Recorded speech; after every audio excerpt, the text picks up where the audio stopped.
जय श्री राम बच्चों। तो लास्ट क्लास में chapter 2 physics electric potential and capacitance में हमने क्या पढ़ा था? मैंने तुम लोगों को इलेक्ट्रिक पोटेंशियल एनर्जी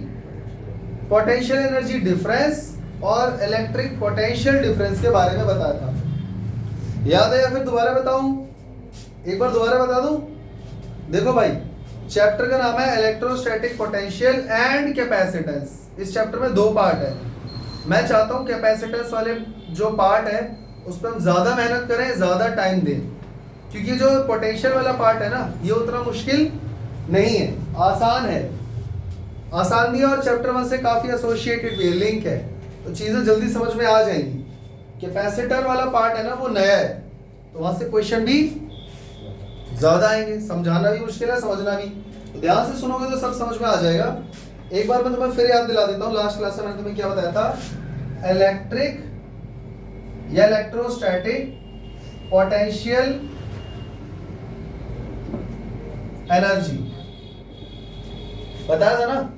अगर ये समझ में आ गया तो इलेक्ट्रोस्टैटिक पोटेंशियल एनर्जी का डिफरेंस ऑटोमेटिक समझ में आ जाएगा, ठीक है। तो दरअसल बात ये है कि अगर किसी स्पेस में इलेक्ट्रिक फील्ड उपस्थित है, प्रेजेंट है, तो हर पॉइंट पे कुछ ना कुछ पोटेंशियल होता है। हर पॉइंट पे कुछ ना कुछ पोटेंशियल होता है। अलग अलग पॉइंट पे अलग अलग पोटेंशियल होगा। बात समझ में आ रही है? और पोटेंशियल एनर्जी मैंने तुम्हें समझाया था पहले, इलेक्ट्रिक पोटेंशियल एनर्जी से पहले पोटेंशियल एनर्जी समझाया था। मैंने तुम लोगों को बताया था, जब भी हम किसी चीज के ऊपर, किसी ऑब्जेक्ट के ऊपर जितना भी वर्क डन करते हैं, वो पूरा का पूरा उसके अंदर स्टोर हो जाता है in the form of energy. कौन सी एनर्जी? पोटेंशियल एनर्जी, बताया था।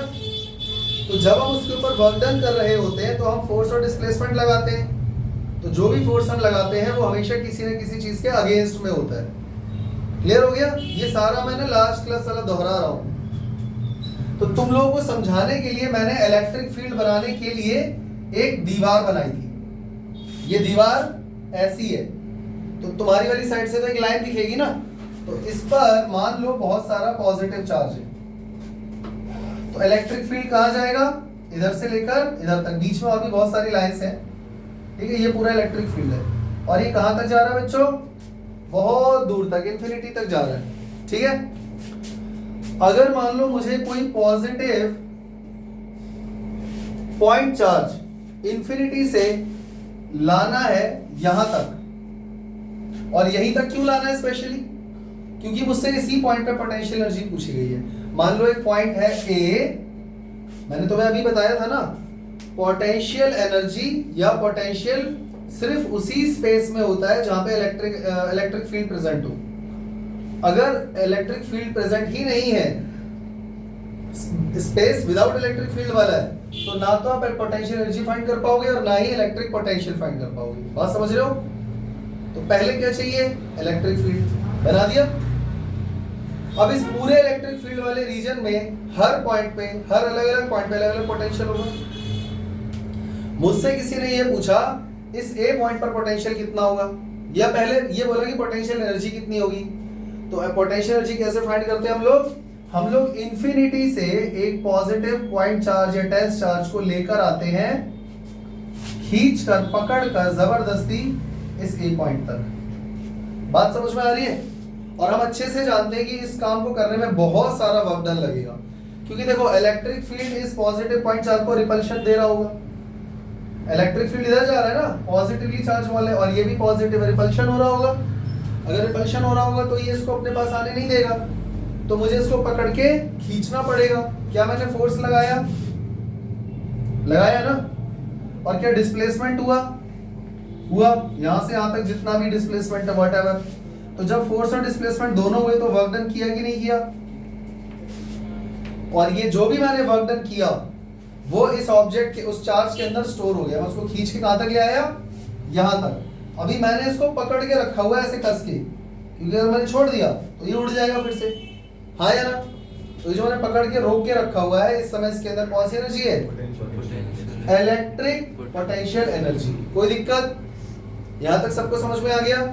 तो इलेक्ट्रिक पोटेंशियल एनर्जी को मैंने कैसे डिफाइन किया था?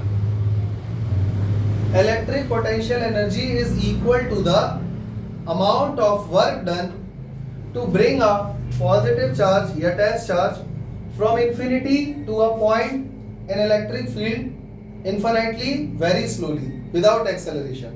हाँ या ना? और जो भी फोर्स हमने लगाया है इसको खींचने में वो किसी के अगेंस्ट होना चाहिए, तो अगेंस्ट में ही तो लगाया भाई, ये इसको धक्का मार रहा है, रिपल्शन कर रहा है, मैं उसके अगेंस्ट काम कर रहा हूँ। आप किसी भी चीज पे तभी फोर्स लगा सकते हैं जब आप किसी के अगेंस्ट काम कर रहे हो। बात समझ में आ गई? तो ये लास्ट क्लास में मैंने तुम्हें समझाया था, मैंने दोबारा रिपीट इसीलिए किया है ताकि सबको समझ में आ जाए। अच्छा, जितना भी हमने वर्क डन किया वो किसके इक्वल है? पोटेंशियल एनर्जी के। तो ये तो पोटेंशियल एनर्जी होगी ना। अगर मैं कहूंगी इलेक्ट्रिक पोटेंशियल क्या होता है या इलेक्ट्रोस्टैटिक सिर्फ पोटेंशियल कोई पूछ ले तो क्या होता है, तो तुमने 10th क्लास में पढ़ा होगा वर्क डन अपॉन चार्ज। पढ़ा या नहीं पढ़ा? 10th क्लास में वर्क डन अपॉन चार्ज को क्या बोलते हैं? Electric potential.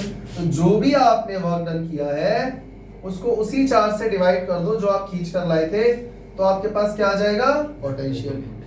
और इसकी यूनिट क्या होती है? वोल्ट। इसकी यूनिट क्या होती है? जूल। कोई दिक्कत? यहां तक सबको समझ में आ गया? चले आगे।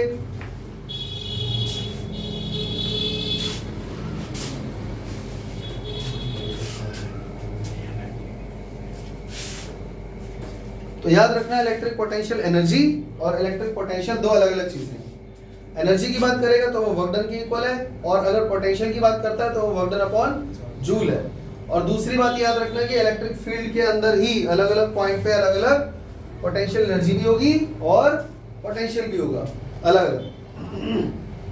आज हम लोग पढ़ने जा रहे हैं electric potential due to point charge.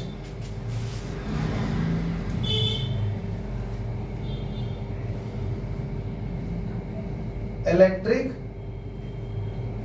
Potential due to point charge.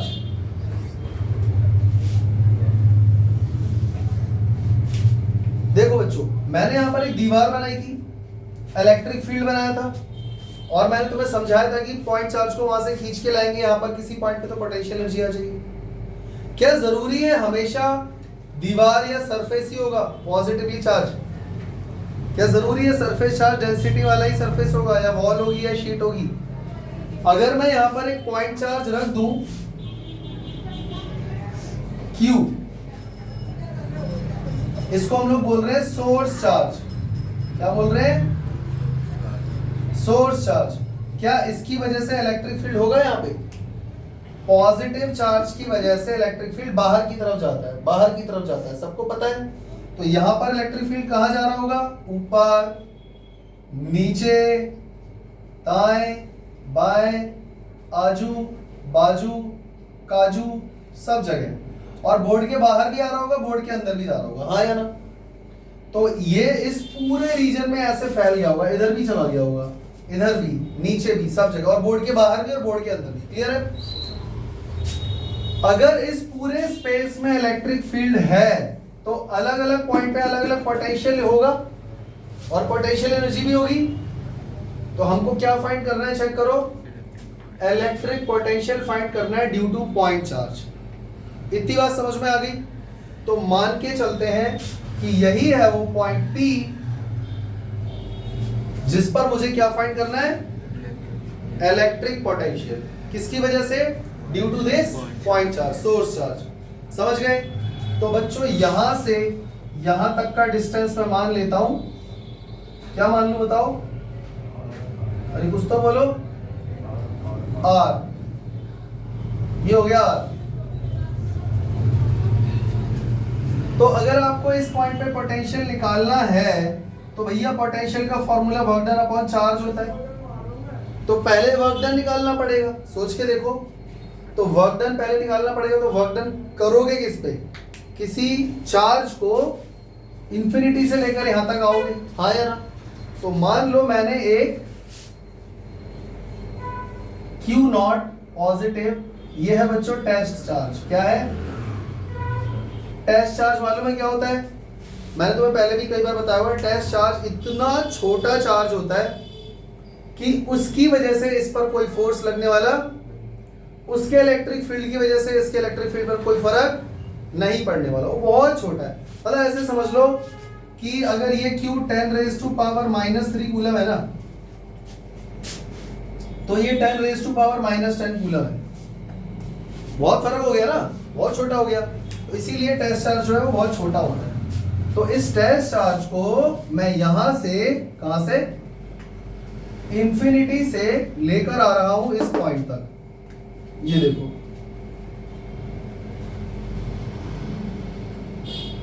ऐसे करके ला रहा हूं इधर से, और यहां तक मुझे लाना है। ठीक है, तो बच्चों यहां इंफिनिटी से लेकर यहां तक लाने में जो भी वर्क डन लगेगा वो इकट्ठा एक बार में पूरा फाइंड कर लोगे? नहीं कर पाओगे।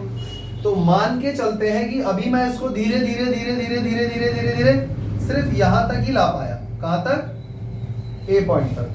ठीक है, तो सिर्फ ए से बी तक लेकर जाने में इन दोनों का डिस्टेंस मान लो बहुत छोटा सा है, dx।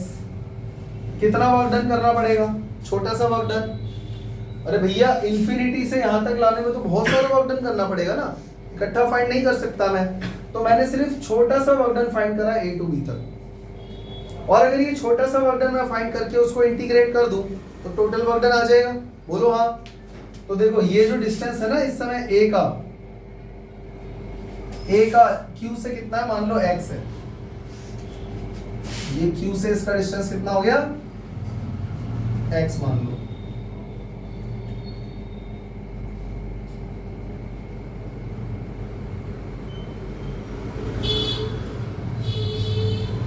मेरी बात सबको समझ में आ रही है कि नहीं आ रही? इकट्ठा इंफिनिटी से लेकर यहां तक लाने में आप नहीं फाइंड कर सकते ना टोटल वर्क डन। तो अभी मान के चलते हैं वो इस समय फिलहाल A पर पहुंच गया है, और A से B तक उसको खींचने में छोटा सा वर्क डन तो निकाल लोगे, और छोटा सा वर्क डन निकाल लोगे तो उसको इंटीग्रेट कर देना, टोटल वर्क डन आ जाएगा। और जब टोटल वर्क डन आ जाएगा तो उसको 4 से डिवाइड कर देंगे, हमारे पास पोटेंशियल आ जाएगा एट पॉइंट P। मेरी बात समझ में आ गई? तो अब देखो मैं करने क्या वाला हूं, ध्यान से सुनो। पहले सारे टर्म डिफाइन कर दो बच्चों। Q क्या है? Source charge. Q नॉट क्या है? Test charge. R क्या है? डिस्टेंस। इस पॉइंट को भी कुछ नाम दे दो, O नाम दे देते हैं, OP। X क्या है? डिस्टेंस OA, O से लेकर A तक का डिस्टेंस। ठीक है, और क्या है यहाँ पे? dx क्या है? Small distance AB, A to B। ठीक है, और क्या बचा यहाँ पे? हो गया सब कुछ। तो बच्चों देखो ये सारी चीजें मैं वर्ड्स में लिखूं या समझ गए कि यहाँ पर एक positive point, positive source charge है जिसकी वजह से इलेक्ट्रिक फील्ड बन रहा है। उस इलेक्ट्रिक फील्ड वाले स्पेस में, रीजन में मुझे P पॉइंट पर क्या फाइंड करना है? Electric potential. Electric potential due to point charge. ठीक है, एट पॉइंट P। तो वो फाइंड करने के लिए मुझे वर्क डन अपॉन चार्ज करना है। वर्क डन करूं किस पे? तो मैंने एक टेस्ट चार्ज को इंफिनिटी पे अज्यूम कर लिया और उसको खींच कर यहां तक ला रहा हूं। वैसे ये काम लास्ट क्लास में बता चुका हूं, अभी इससे पहले यही समझा रहा था, पर अब प्रॉपर मैथमेटिकल वे में हम अब इसका फॉर्मूला निकाल रहे हैं। समझ गए ना?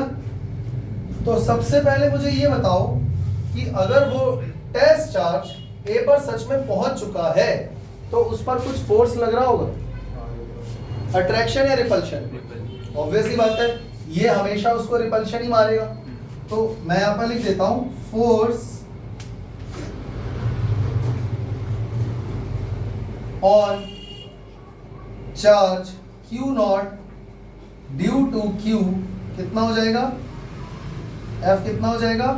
फोर्स का फॉर्मूला है Q not upon x square.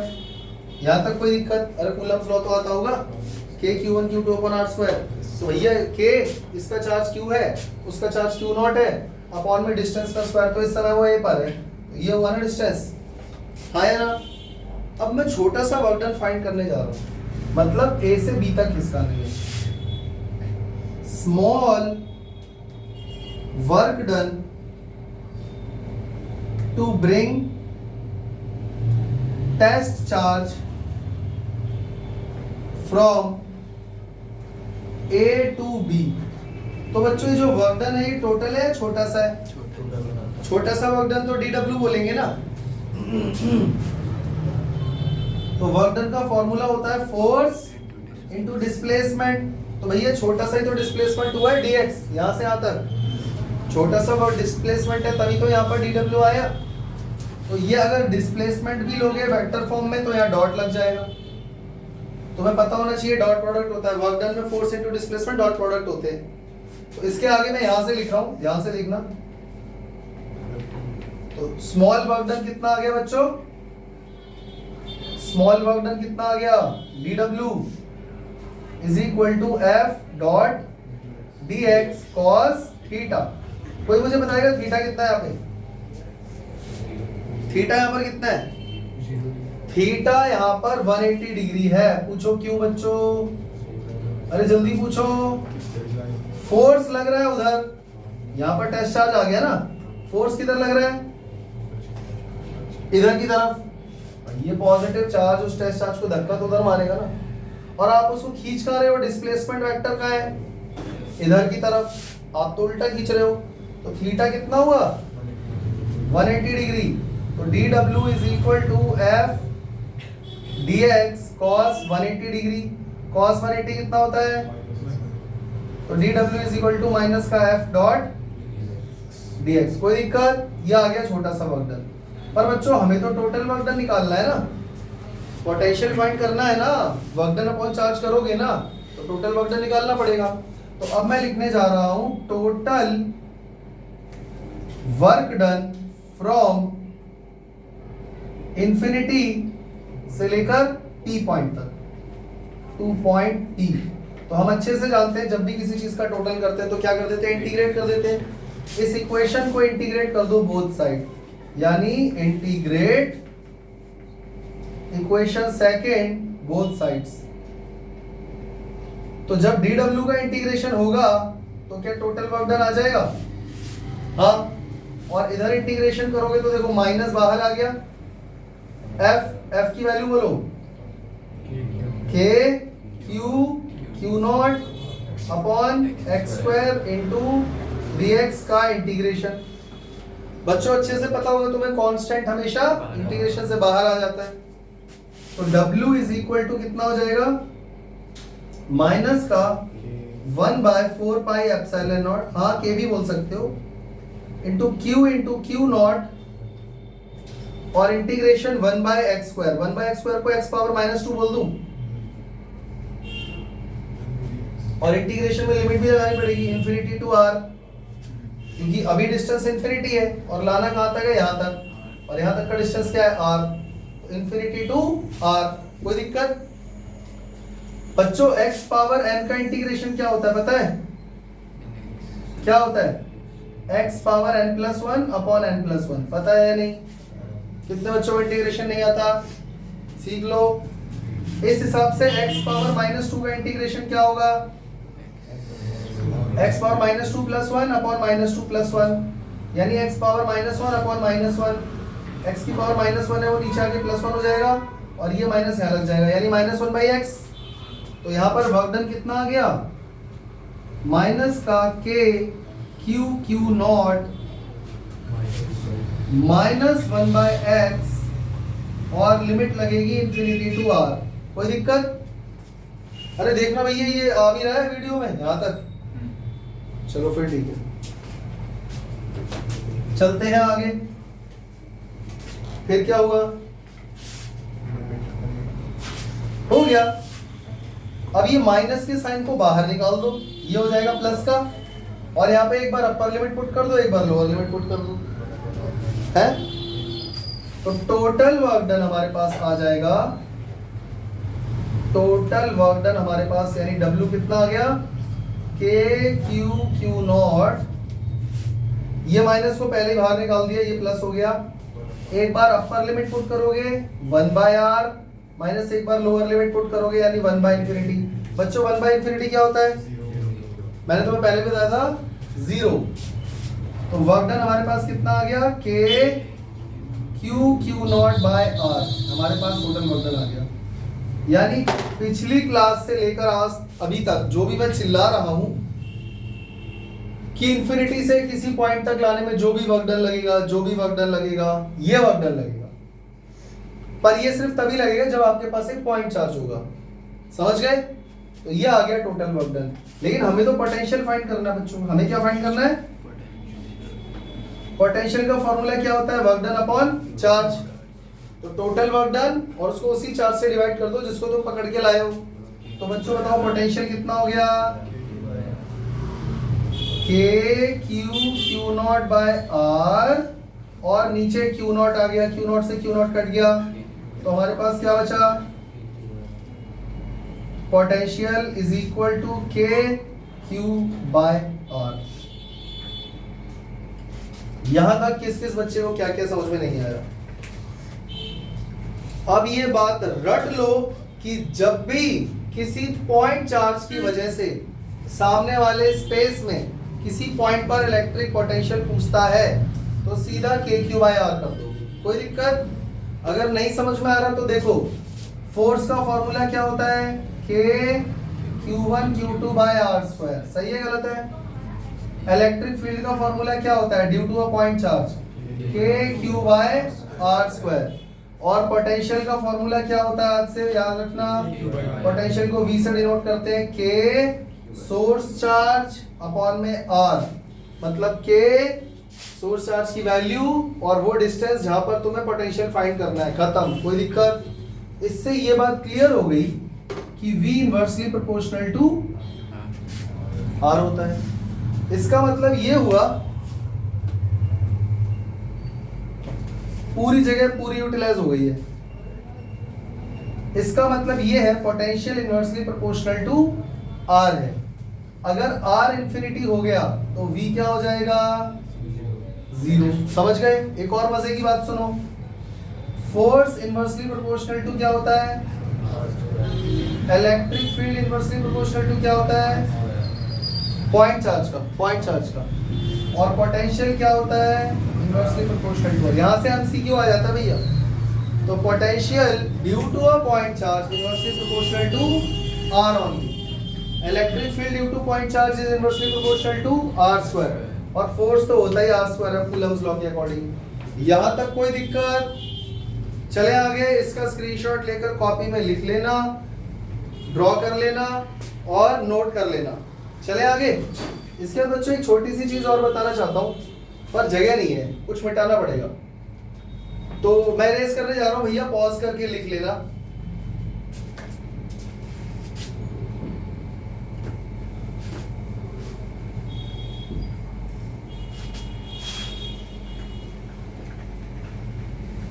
ठीक है, पॉज करके लिख लेना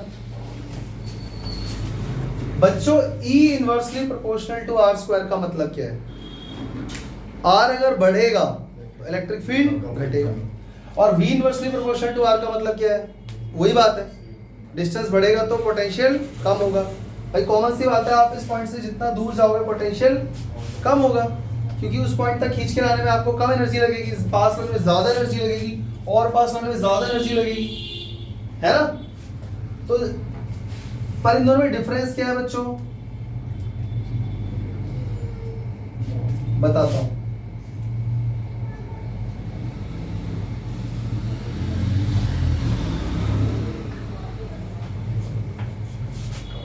E inversely proportional to R square है, मतलब R अगर थोड़ा सा भी बढ़ा तो इलेक्ट्रिक फील्ड बहुत तेजी से गिरेगा। मतलब E R के साथ कैसे वैरी कर रहा है? ये बहुत तेजी से नीचे जा रहा है और 0 के पास जा रहा है। बात समझ में आ रही है?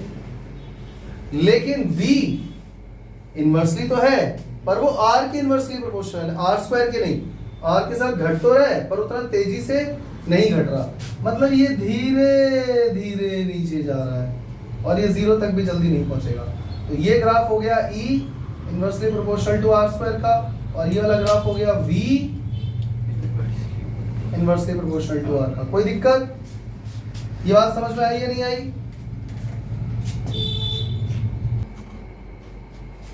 तो चलते हैं अगले टॉपिक की तरफ। अगला टॉपिक है electric potential due to dipole. Due to, अब ये मत कहना बच्चों डाइपोल क्या होता है। अगर आप लोगों को डाइपोल के बारे में नहीं पता तो आप YouTube पर जाकर मेरे ही चैनल पे प्लेलिस्ट ओपन कर लेना चैप्टर 1 की, और उसमें कम से कम 3-4 लेक्चर 5 लेक्चर तक डाइपोल के बारे में अच्छे से समझाया हुआ है। पर फिर भी बता देता हूँ, एक नेगेटिव चार्ज होता है और उसी अमाउंट का एक पॉजिटिव चार्ज होता है। मैग्नीट्यूड सेम है, पोलैरिटी ऑपोजिट है। इन दोनों के बीच का डिस्टेंस क्या होता है? 2a। क्या बन गया? डाइपोल। डाइपोल मूवमेंट की डायरेक्शन क्या होती है? और डाइपोल मूवमेंट की वैल्यू क्या होती है? Either charge into distance of separation. कोई दिक्कत? यूनिट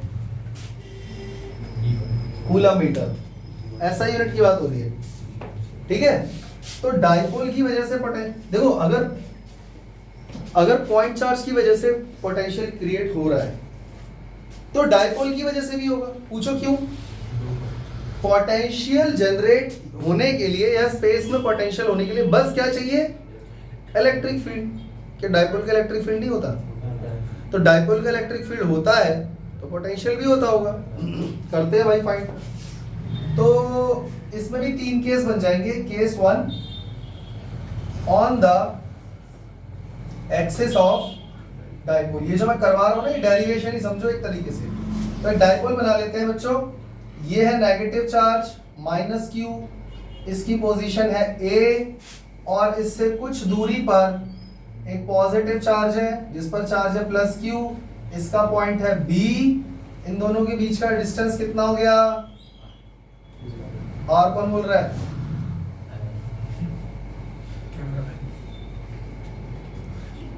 इन दोनों के बीच का डिस्टेंस कितना हो गया? 2a। और मान लो किसी ने ये बोला कि आपको पोटेंशियल फाइंड करना है एट पॉइंट P, तो सेंटर से हम इसका डिस्टेंस कितना लेंगे? बोलो। R as usual. भाई ये सारी चीजें लिख के बताऊं, ये समझ गए? Let us assume there is a dipole having two charges equal in magnitude, opposite in polarity, named by +q -q, located at point A and B, separated by a distance 2a, and the distance of point P from the center of dipole is taken as r। ये सब लिख सकते हो, exam में लिखना है। अगर मैं लिखूंगा तुम्हारा अच्छा टाइम पास हो जाएगा, वीडियो हो जाएगी लंबी। तो ये सारी चीजें ना लिखनी होती हैं, और अगर तुम्हारे पास का नहीं है ये लिखना तो कम से कम ये लिख देना, चार्ज ऑफ डाइपोल, ± लिख दिया ना, 2a, distance between +q and -q, ठीक है। r, इस डिस्टेंस, इसको सेंटर को o ले लेते हैं, डिस्टेंस O to P, ठीक है। कुछ बचा? नहीं बचा ना? तो एक काम करो, इसी बात पे डाइपोल मोमेंट फाइंड कर लो। डाइपोल मोमेंट P कितना हो जाएगा? 2a into q, यानी either charge multiply by distance of separation coulomb metre. यहां तक कोई दिक्कत? यहां तक कोई दिक्कत? अब बच्चों मुझे बस इतना बता दो, एक सिंगल पॉइंट चार्ज की वजह से किसी P पॉइंट पर, जो कि इससे r डिस्टेंस की दूरी पर है, पोटेंशियल कितना होता है? जल्दी बोलो यार। K source charge by R। अरे भैया इससे पहले यही समझाया था मैंने, समझ में आ रहा है ना? अगर मैं किसी सिंगल पॉइंट चार्ज की बात करूं तो उसकी वजह से स्पेस में पोटेंशियल कितना हो जाएगा? PQ by R। यहां तक क्लियर हो गया ना? ठीक है। अब मुझे ये बताओ, इस पूरे डाइपोल की वजह से P पॉइंट पर पोटेंशियल इकट्ठा एक ही बार में फाइंड कर लोगे? नहीं, तो एक एक करके करते हैं। तो मैं लिख रहा हूं potential at P due to charge -q at A। कितना हो जाएगा? जल्दी बोलो। VA, जल्दी बोलो। KQ by R। तो KQ बाय, यहां से यहां तक का डिस्टेंस कितना हो गया? R + A। स्क्वायर कौन बोल रहा है भाई? सौम्य भाई मत बोलो। के क्यू बाय आर, स्क्वायर कहां से आ गया? अब तुम्हें लग रहा होगा सर माइनस क्यों लगाया? पोटेंशियल फाइंड करते टाइम माइनस लगाते कि नहीं? चैप्टर 1 में मैंने बोला था चार्ज का साइन कंसीडर नहीं करना है, इस चैप्टर में करना है, तो यहाँ पे माइनस का साइन आएगा। सेम इसी तरह से potential at point P due to charge plus Q located at B, मतलब B पॉइंट पर जो प्लस Q चार्ज है उसकी वजह से वहां पर पोटेंशियल कितना होगा? VB KQ बाय, यहां से यहां तक का डिस्टेंस कितना है बच्चों? R माइनस A, R पूरा R है ना, माइनस A, ये हो गया R माइनस A, ये होगी सेकंड इक्वेशन। यहां तक कोई दिक्कत? यहां तक कोई दिक्कत? और हम ये बात अच्छे से जानते हैं कि जो पोटेंशियल है वो स्केलर क्वांटिटी है और वो कोई वेक्टर क्वांटिटी तो है नहीं, तो टोटल पोटेंशियल कितना हो गया? टोटल पोटेंशियल एट P कितना हो जाएगा? V net is equal to VA plus V। तो भैया कर दो सॉल्व जल्दी से। VA की वैल्यू कितनी है? माइनस का KQ upon R plus A plus KQ upon R minus A। दोनों में कॉमन जो है वो निकाल लो। दोनों में कॉमन है KQ, ब्रैकेट में बचा 1 अपॉन R माइनस A, क्योंकि ये क्वांटिटी पॉजिटिव है और ये क्वांटिटी माइनस है, तो माइनस का 1 अपॉन R प्लस A। कोई दिक्कत? अब बच्चों जल्दी से बताओ इसका एलसीएम क्या होगा? एक बार प्लस में है एक बार माइनस में है, मल्टीप्लाई करोगे R square minus A square हो जाएगा, सही है? R प्लस A यहाँ पर आ जाएगा, माइनस R माइनस A यहाँ पर आ जाएगा।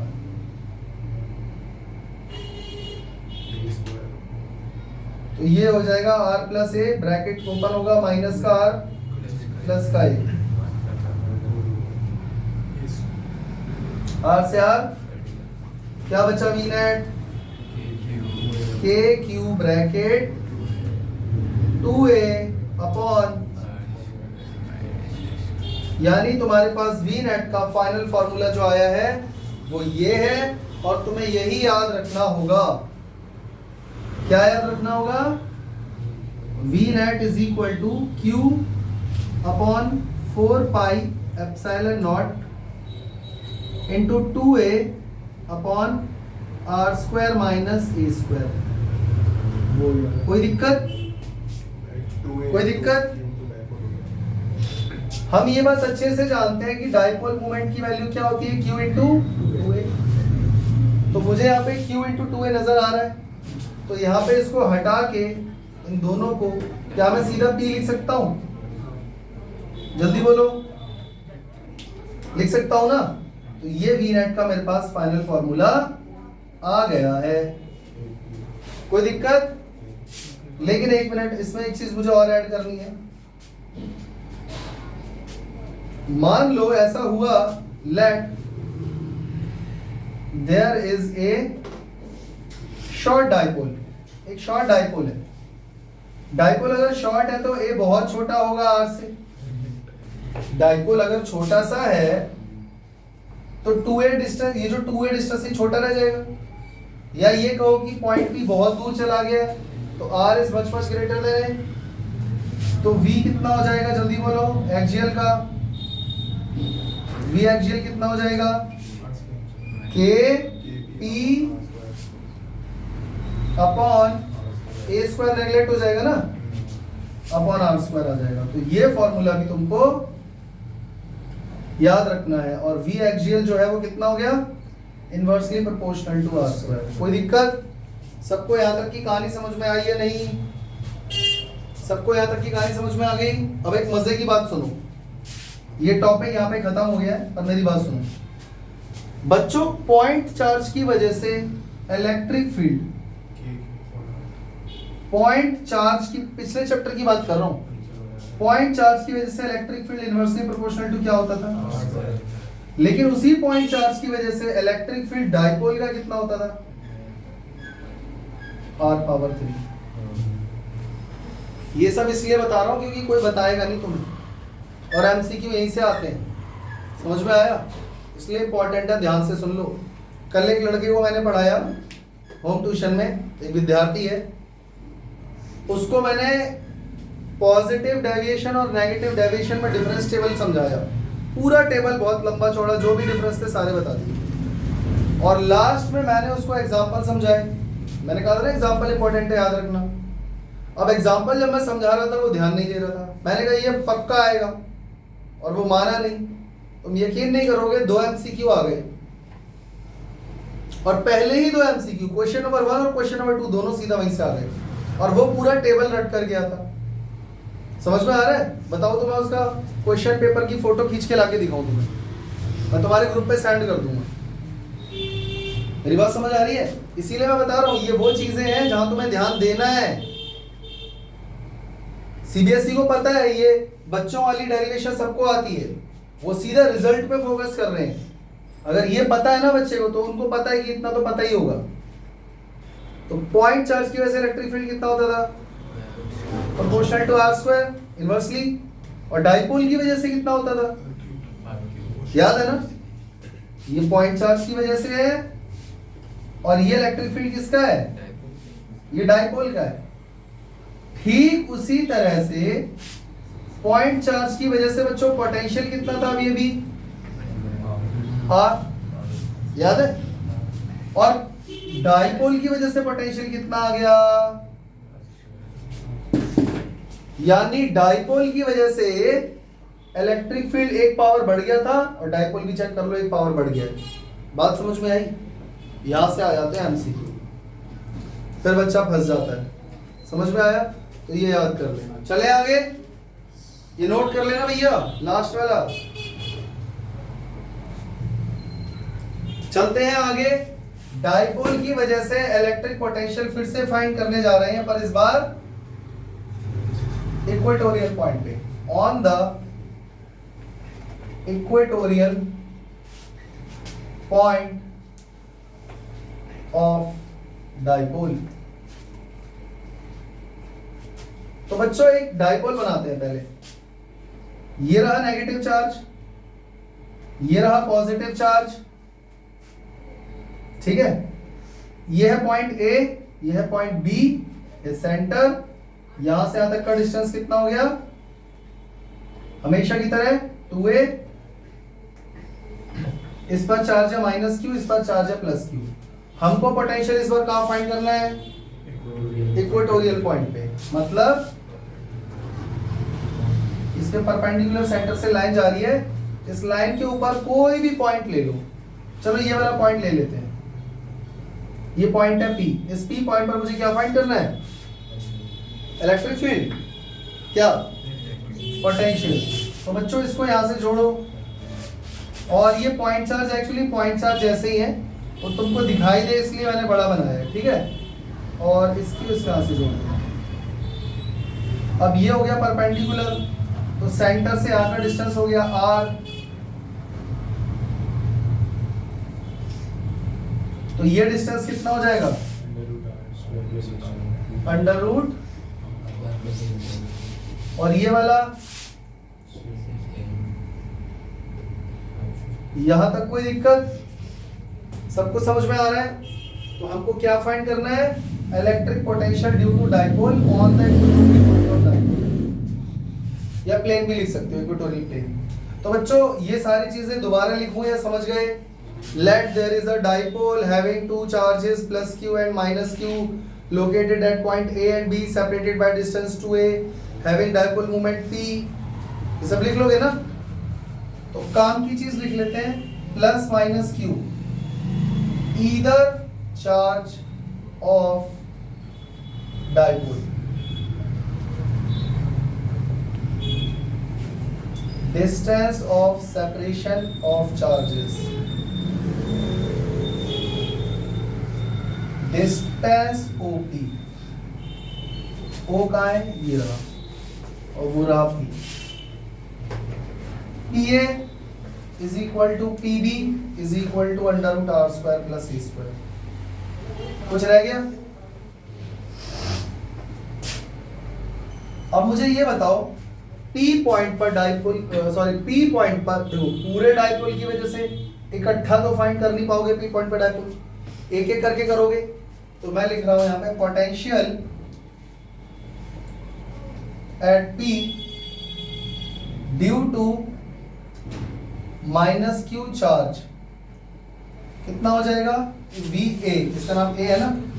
तो फॉर्मूला क्या होता है बच्चों, K Q by R, K minus का Q अपॉन डिस्टेंस कितना है यहां से आता under root R square plus C square. कोई दिक्कत? ठीक इसी तरह से एक और फाइंड कर लो potential, potential at P due to charge plus Q B point पे है तो V भी कितना हो जाएगा again K Q by R, K plus Q upon distance R square plus A square का अंडर रूट। कोई दिक्कत? तो टोटल पोटेंशियल कितना हो जाएगा, जल्दी बोलो बच्चों, total potential V net VA plus VB तो जीरो नहीं हो गया क्योंकि दोनों का मैग्नीट्यूड सेम है, ये प्लस का है ये माइनस का है, जीरो हो गया। तो इसका मतलब ये डेरिवेशन तो छोटी हो गई, छोटी हो गई ना। तो याद रखना electric field potential due to dipole at equatorial point कितना होता है। अब इसमें एक केस और बचा है, electric potential due to dipole at any point in the space. अभी करें नेक्स्ट क्लास में करें? अभी करा दूं? सोच लो। एक बच्चा है बहुत परेशान सा लग रहा है, वो बार बार इधर उधर घड़ी वड़ी देख रहा है। करा दूंगा तो नहीं, नेक्स्ट क्लास में करवा दूं, फिर तुम्हारी मैथ्स की क्लास छोटी हो जाएगी।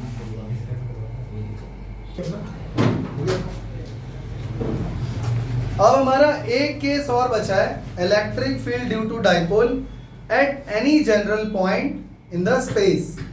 भाई क्या ये जरूरी है कि डाइपोल के हमेशा एक्सिस पे ही पोटेंशियल फाइंड करने को बोले या इक्वेटोरियल पॉइंट पे बोले? हो सकता है कहीं पर भी बोल दे। तो हम क्या करने वाले हैं इस बार, electric field due to dipole, तीसरा case at any general point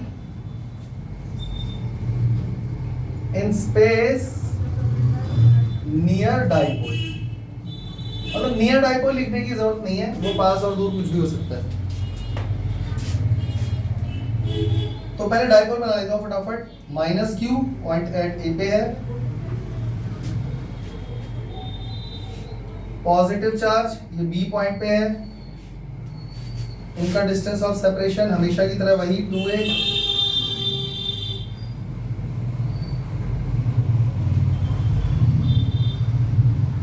और इस बार मुझसे किसी ने यहां पर पोटेंशियल पूछ लिया, ये रहा पॉइंट, ठीक है। तो जब मैंने इसको जोड़ा इससे और इसको जोड़ा इससे, तो ये डिस्टेंस निकला r1, ये डिस्टेंस निकला r2। कॉमन सेंस लगा के समझ गए या समझाना पड़ेगा? अरे भैया r1 डिस्टेंस बड़ा दिख रहा है, r2 छोटा दिख रहा है, सेम तो नहीं है ना।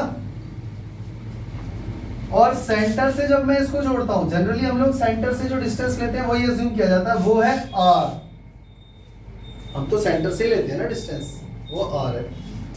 अच्छा अब जरा सोचो बच्चों, कोई ऐसा ट्राइंगल है टेढ़ा मेढ़ा, मैथ्स में आ जाओ, ज्योमेट्री में, ए बी सी, इसको मत देखो, इसको देखो। मैथ्स में मान लो एक ट्राइंगल इस तरीके से दिया हुआ है, ये साफ साफ दिख रहा है कि ए बी ग्रेटर देन ए सी है, बोलो हाँ, हाँ है ना।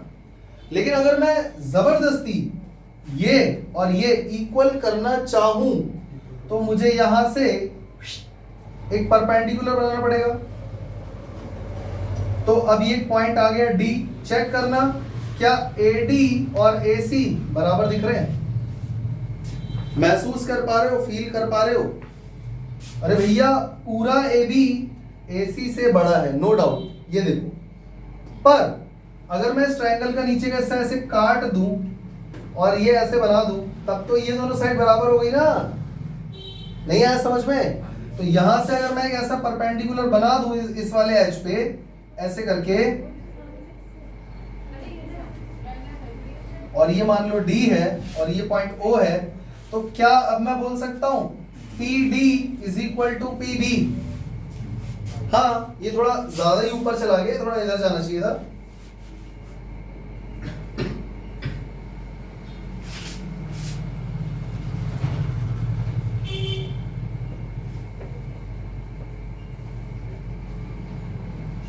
अब तुम लोग देख सकते हो कि ये जो है ना, ये यहां तक P से लेकर D तक और P से लेकर B तक बराबर हो गया है। ठीक वही लॉजिक लग रहा है जो यहां पर था। ये ट्राइंगल पहले ऐसा था ना, यहां से लेके यहां तक, तब ये साइड छोटी थी, ये साइड लंबी थी, यहां से परपेंडिकुलर बना दिया इसके ऊपर, और नीचे का हिस्सा अगर ना देखूं तो ये साइड इसके इक्वल हो जाएगी। हाँ या ना? अच्छा, और एक बात बताओ बच्चों, ABCD, अब AD इक्वल टू AC है, कोई दिक्कत नहीं है। अगर मैं ये पूछूं कि AB माइनस AC कितना है, तो क्या बोलोगे? AB पूरा AC से बड़ा है, तो AB में से AC माइनस कर दूं तो यही तो आएगा BD, क्योंकि यही तो मैंने काट के अलग किया है, यानी यही वो फैक्टर है जो इन दोनों को डिफरेंस क्रिएट कर रहा था। हाँ या ना? अरे BD पी लो यार, ये लो। हाँ ठीक है, BD ठीक है। तो ये ही तो वो डिफरेंस है जो इसकी लेंथ और इसकी लेंथ में था। मेरे कहने का मतलब ये है कि बच्चों अगर पूरा R1 देखा जाए तो बड़ा है R2 से। हाँ या ना? लेकिन अगर R1 में से R2 माइनस कर दूं तो क्या निकल के आ रहा है?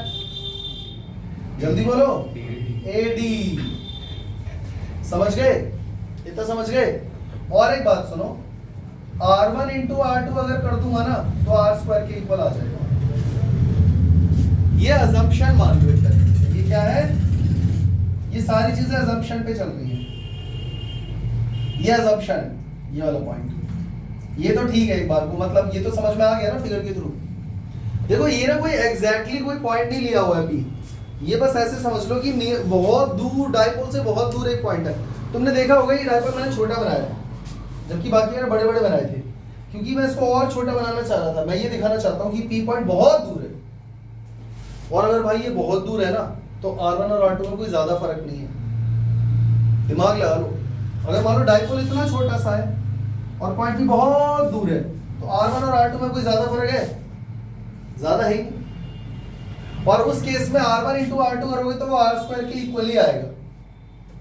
सेकंड पॉइंट वो R1 माइनस होगा ना, वो यहाँ माइनस आएगा ना, इक्वल टू क्यों कर दिया? तो R1 minus R2 equal to this AD। सही है? सही है बच्चों? राइट एंगल ट्राइंगल दिख रहा है तुम्हें इसमें कहीं पे? ADB, और यहाँ पे जो एंगल बन रहा है थीटा, वही एंगल यहाँ थीटा बन रहा है। अब कुछ बच्चे सोच रहे होंगे सर ये एंगल तो छोटा है, ये तो बड़ा है ना? और मैं तुम्हें फिर बता रहा हूँ ये सब अजम्पशन बेस्ड है। मैंने बताया ना डाइपोल बहुत छोटा है, पॉइंट भी बहुत दूर है इससे। अब तुम बताओ ये डिस्टेंस और ये डिस्टेंस में कोई खास फर्क है? अगर तुम ऐसे परपेंडिकुलर बनाओगे भी तो इतना सा फर्क है। तो जो सेंटर से लाइन जोड़ोगे तो R इंटू R कर दोगे तो R1 इंटू R2 ही तो आएगा ऑन एन एवरेज। हाँ या ना? अब तुम खुद सोचो ये एंगल और ये एंगल में कोई खास फर्क होगा? खास फर्क नहीं होगा। बात समझ रहे हो? अजम्पशन बेस्ड है। तो यहां पर इस राइट एंगल ट्राइंगल को जरा सीधा करते हैं और देखते हैं क्या है। ये चेक करना, 90 डिग्री यहां बन रहा है D पॉइंट पे, ठीक है? ये हाइपोटेन्यूज है, यानी ये हो गया 2A। अगर ये 2A है, ये D है, तो ये हुआ B, ये हुआ A, और A पर ही बन रहा है थीटा। मेरी बात समझ में आ गई? इस ट्राइंगल को सीधा करके मैंने ऐसे बना दिया। कोई दिक्कत है तो अभी बता दो। अब अगर मैं यहाँ पर बच्चों cos थीटा लगा दूं तो क्या आ जाएगा? B/H। क्या आ जाएगा? तो cos theta equal to B कितना है? AD, और H कितना है? 2A। तो AD की वैल्यू कितनी आ गई बच्चों? 2A cos theta. हाँ या ना? ये किसकी वैल्यू आ गई? AD की। चेक करो AD की वैल्यू क्या आ गई? 2A cos theta. मेरी बात कितने बच्चे समझ चुके हैं? ये सब समझाने के लिए था। एट एनी पॉइंट जो है ना वो थोड़ा दूर जितना लोगे ना उतना जल्दी इसको आसान होगा डिराइव करना। और ये 2 पॉइंट याद रखना, R1 माइनस R2 ये आ गया है which is equal to AD, mathematically हमने सॉल्व करा, ये आ गया। और R1 into R2 approximately R² के इक्वली होगा अगर पॉइंट भी दूर है तो। यहां तक कोई दिक्कत? क्या मैं फिर से तुम्हें लिख के दिखाऊं? Q minus Q 2A R1 R2 क्या है, सब मालूम है ना? लिख देता हूं यार, नहीं तो तुम लोग पता क्या बोलोगे, सर हमको कुछ समझ ही नहीं आ रहा है। R1 क्या है? Distance AP। R2 क्या है? Distance BP। R क्या है? Distance OP। अगर एग्जाम में ये भी लिख दोगे ना तो भी काम चल जाएगा, पर वो डायग्राम में दिखना चाहिए। पता चला लिख कुछ रहे हो डायग्राम में कुछ बना रहे हो तो गड़बड़ हो जाएगी। AD कितना आ गया है?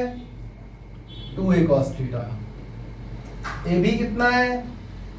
2A। ठीक है। और एंगल DAB कितना है? DAB approximately equal to POB which is equal to theta. ठीक है। तो अब मुझे बताओ करना क्या है, हमें तो पोटेंशियल फाइंड करना है। तो देखो potential at point P due to charge minus Q at A। इस चार्ज माइनस Q की वजह से जो इस समय पॉइंट A पर है, P पॉइंट पर पोटेंशियल कितना होगा? वही घिसा पिटा formula, K Q by R। तो K इसका चार्ज है माइनस Q और R कितना हो गया?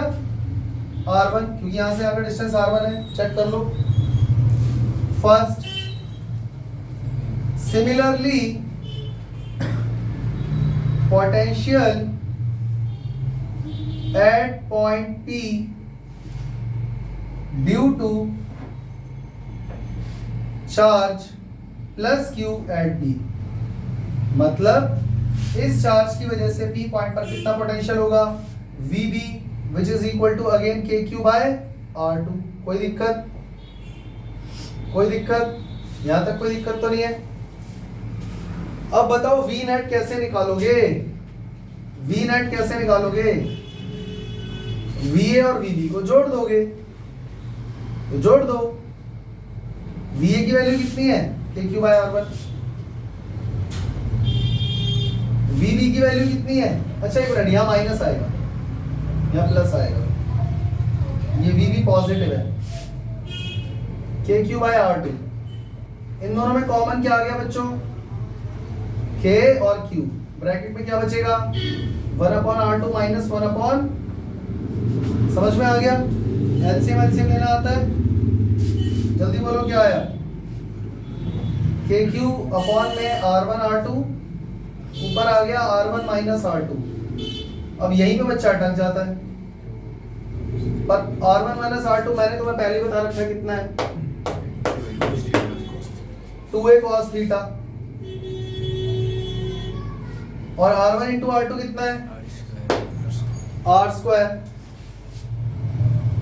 बच्चों क्या तुम ये जानते हो P is equal to 2A into Q होता है? तो चेक करना, ये रहा Q, ये रहा 2A, क्या बन गया? K P cos theta upon, और यहां से भी ये बात सिद्ध होती है कि V inversely proportional to R² होता है फॉर डाइपोल। तो इसका मतलब मैं तुम्हें एकदम सही पढ़ा रहा हूं, समझ में आ गया? कोई दिक्कत? इसका स्क्रीनशॉट लेकर कॉपी में लिख लेना और याद भी कर लेना, ये फॉर्मूला बहुत इंपॉर्टेंट है फॉर एट एनी पॉइंट के लिए। ठीक है, चले आगे। देखो मैंने अच्छा ही किया कि आज वाली क्लास में तुम्हारे ये तीनों पॉइंट इंक्लूड कर दिए, क्योंकि ये डाइपोल वाले पॉइंट है ना, इनको एक साथ पढ़ने में ही फायदा है। अलग अलग टुकड़ों में पढ़ोगे कोई फायदा नहीं है। एक लास्ट पॉइंट और 2 मिनट लगेंगे, ध्यान से देखो। कंक्लूजन, रिजल्ट क्या निकला ये जरूर देख लो भैया। Difference between electric potential due to point charge and dipole. मतलब पॉइंट चार्ज और डाइपोल की वजह से जो हमने पोटेंशियल फाइंड करा उसमें क्या डिफरेंस है। पहले मुझे ये बताओ, potential due to point charge कितना होता है? K Q by are.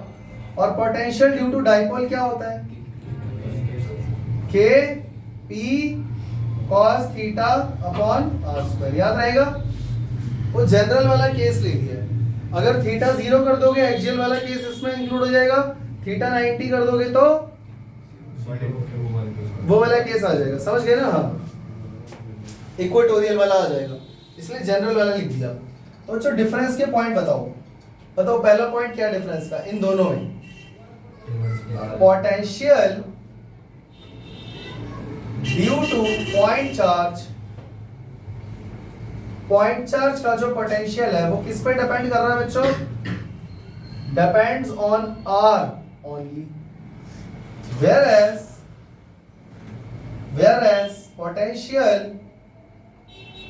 due to dipole depends on theta and r both। बोलो हाँ या ना? मतलब ये पॉइंट चार्ज सिर्फ r पे डिपेंड कर रहा है, जबकि डाइपोल की वजह से पोटेंशियल कितना होगा वो थीटा पे भी डिपेंड करता है और r पे भी। दूसरी बात,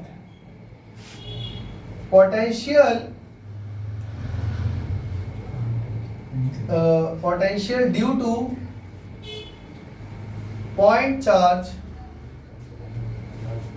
is spherically symmetric, whereas